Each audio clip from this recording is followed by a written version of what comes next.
Iniligtas naman si Roldan ng kanyang tauhan nito. Sa pagpasok ni Samuel sa loob ng warehouse, nagtataka siya kung bakit ang tahimik ng buong paligid at wala na siyang nakikita na kahit isang tao sa loob nito.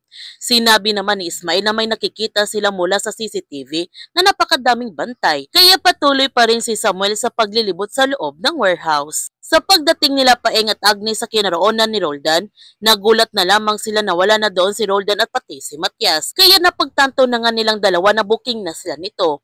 At ipinalam kagad ni Agnes sa kanila ni Colonel Ismail at Samuel na bisado na ang kanilang misyon. Kaya pinahinto ni Colonel Enrico ang sasakyan at sinabihan niya sa Hepe na bababa siya nito dahil may kakausapin lamang siya. At tinawagan niya si Samuel para sabihan ito na isa itong patibong. Kailangan na niyang umalis dyan. Kaya nagmamadali na nga si Samuel na lumabas sa warehouse. Ngunit nagsasadatingan naman ang mga tauhan ni Diego upang patayin si Samuel at nilabanan naman ni Samuel ang lahat ng tauhan ni Tanda. Samantala, tinutukan naman ng baril ni Hippie si Colonel upang patayin ito. Nasaktan si Colonel sa pag-traitor sa kanya ni Hepe dahil pinagkatiwalaan niya ito ng lubusan. Nakiusap si Colonel Enrico kay Hepe na huwag niya itong gawin. Isipin na lang niya yung mga taong nabiktima at bibiktimahin pa ng mga taong nagbabayad sa kanya para maging berdugo siya. Buong buhay niya wala siyang ibang pinangarap kung hindi pabagsakin ang sindikatong nagpapahirap sa maraming buhay. Ganon din siya, kaya siya pumasok sa kapulisan. Ang sabi ni Hepe dati yon, pero matanda na siya.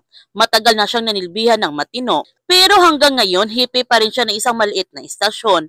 Wala na siyang pupuntahan. Sinabihan ni Colonel si Hepe na hindi ito totoo. Narito sila para maglingkod, hindi para sa pera, hindi para sa papuri. At nakiusap si Colonel kay Hepe na huwag niyang hayaan na gamitin siya sa kasamaan. Hindi matutumbasan ng pera ang dignidad. May oras pa para magbago ng loob. Nakinig na sana si Hepe sa mga sinasabi ni Colonel, ngunit biglang dumating ang kasamahan ni Hepe at binaril nito si Colonel hanggang namatay nga ito. Nalaman naman nila Ismail na ang kanilang nakikita sa CCTV sa warehouse ay nakalop, kaya iba yung nakikita nila. At nagmamadali na silang lumikas dahil booking na sila nito. Nagtipon-tipon naman ang mga membro ng Bakunawa para panoorin si Samuel kung paano ito mamatay. Nag-iimpake naman ang mga gamit si Lolita para sa kanilang pagtakas. Ngunit dumating na mga tauhan ni Tanda upang dukutin si Lolita. Buti na lamang dumating si Agnes at nailigtas niya si Lolita. Tinawagan din ni Samuel si Leah para sabihan ito na kailangan niya kunin si King sa paaralan dahil nabuking na siya ng mga sindikato. At alam niya na hindi siya kasabwat, kailangan niya protektahan ang kanilang anak. Nagtanong si Leah kay Samuel kung sino bang magtatangkang pumatay kay King. Si Jacob ba?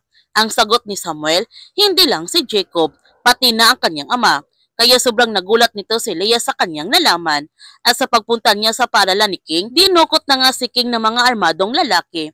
At nilabanan naman ni Leah ang mga armadong lalaki upang protektahan niya ang kanyang anak. Babagsak pa kaya ang grupo ng Bakunawa? Yan ang ating abangan sa 2 linggo ng Sins of the Father.